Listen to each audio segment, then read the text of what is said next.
അകലെയുള്ള ഗൾഫിലോ മറ്റു നാടുകളിലോ ഒക്കെ അകലെ കഴിയുന്ന ഭർത്താക്കന്മാര്, അകന്നു കഴിയുന്ന ഭാര്യ ഭർത്താക്കന്മാരാണ്. അവർ തമ്മിലുള്ള സ്നേഹം അതാണ് ഏറ്റവും പ്രധാന കാരണം.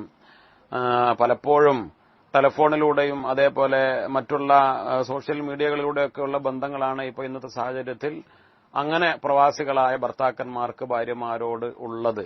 അങ്ങനെയുള്ള ഘട്ടത്തിൽ ചെയ്യേണ്ട മറ്റൊരു അമലാണ് വല്ലുഹ വല്ലൈലി എന്നുള്ള സൂറത്തുൽ ലുഹ. അത് വളരെ പ്രധാനപ്പെട്ട സൂറത്താണ്. ചെറിയ സൂറത്ത്, നമുക്ക് മനഃപ്പാഠമുള്ള സൂറത്ത്. വല്ലുഹ വല്ലൈലി ഇദാ സജ എന്നുള്ള സൂറത്ത് എല്ലാ ദിവസവും 11 തവണ, അത് ഇൻഷാ അല്ലാഹ് ഒരു 40 ദിവസം അങ്ങനെ പതിവാക്കുക, റബ്ബിനോട് ദുആ ചെയ്യുക. എന്ന് പറഞ്ഞാല് നിലവില് ഭർത്താവിന് സ്നേഹക്കുറവുണ്ട്, അതല്ലെങ്കിൽ എന്തെങ്കിലും അകൽച്ചയുണ്ട് എന്ന് തോന്നുമ്പോൾ ഇതൊക്കെ പറയുന്നത് അതിന്റെയൊക്കെ വളരെ കൃത്യമായ സാമൂഹ്യമായ അല്ലെങ്കിൽ നമ്മുടെ കുടുംബപരമായ അതിന്റെ കാരണങ്ങളെ പഠിച്ച് അതിന് ചികിത്സിക്കണം. അത് പ്രധാനമാണ്. എന്ന് പറഞ്ഞാൽ ഭാര്യയുടെ ദുസ്വഭാവം കൊണ്ടോ അല്ലെങ്കിൽ ഭാര്യയുടെ അനുസരണക്കേട് കൊണ്ടോ അല്ലെങ്കിൽ ഭാര്യ കൃത്യമായി ഭർത്താവിനെ മനസ്സിലാക്കാതെ ഉള്ള സംസാരങ്ങളെ കൊണ്ടോ ഒക്കെയുള്ള അകൽച്ചകൾ സ്വാഭാവികമാണ്. ഭാര്യയെ തെറ്റിദ്ധരിച്ചുകൊണ്ട് അല്ലെങ്കിൽ സംശയിച്ചുകൊണ്ട് ഒക്കെ ചിലപ്പോൾ അകൽച്ചകൾ വരാം. ഒന്നാമതായി എന്താണ് അകൽച്ച അല്ലെങ്കിൽ സ്നേഹക്കുറവ്, അതിനുള്ള കാരണം നമ്മൾ കണ്ടെത്തണം, അത് പരിശോധിക്കണം. വിവാഹ ജീവിതത്തിൽ ഖുർആൻ തന്നെ പറഞ്ഞ കാര്യം അങ്ങനെയാണല്ലോ.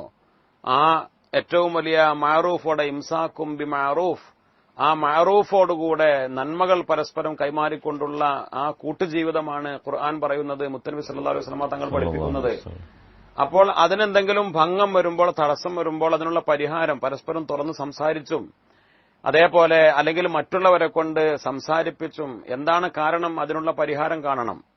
കേവലം ഒരകൽച്ച വരുമ്പോഴേക്ക് അതൊന്നും ഭർത്താവിനോട് തുറന്ന് ചോദിക്കാതെ അല്ലെങ്കിൽ തുറന്ന് പറയാതെ അല്ലെങ്കിൽ നമുക്ക് തുറന്ന് ചോദിക്കാൻ മടിയാണെങ്കിൽ നമ്മുടെ വേണ്ടപ്പെട്ടവരെ കൊണ്ട് നമ്മുടെ കുടുംബത്തിലെ അംഗങ്ങളെ കൊണ്ട് ചോദിപ്പിച്ച് പരിഹാരം കാണാതെ വെറും ദുആ നടത്തി അല്ലെങ്കിൽ വല്ലുഹാ വല്ലൈലി സൂറത്ത് മാത്രം ഓതി കാത്തിരിക്കുക എന്നതല്ലേ പറഞ്ഞതിനർത്ഥം. അതോടൊപ്പം നമ്മൾ നമ്മുടെ പരിശ്രമങ്ങൾക്കൊപ്പം തന്നെ ചെയ്യേണ്ട കാര്യമാണ് ഇൻഷാ അല്ലാഹ്. അങ്ങനെ അകലത്തിൽ കഴിയുന്നവരാണെങ്കിൽ ആ ഭാര്യമാര് അല്ലെങ്കിൽ ഭർത്താവിന് തോന്നുകയാണ് ഭാര്യയ്ക്ക് എന്നോട് സ്നേഹക്കുറവാണ്.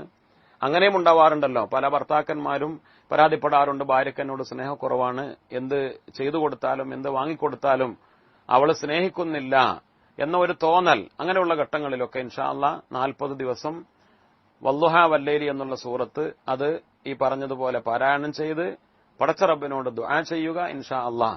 അതുകൊണ്ട് ആ ഖുർആനിന്റെ ബറക്കത്ത് കൊണ്ട് നമ്മുടെയൊക്കെ ജീവിതത്തിലെ പ്രയാസങ്ങൾക്ക് അള്ളാഹു പരിഹാരം കാണിച്ചു തരും എന്ന് വിശ്വാസമുള്ളവരാണ് നമ്മളൊക്കെ. ആ വിശ്വാസത്തോടുകൂടെയാണ് ഇങ്ങനെയുള്ള അമലുകളൊക്കെ ചെയ്യുന്നത്.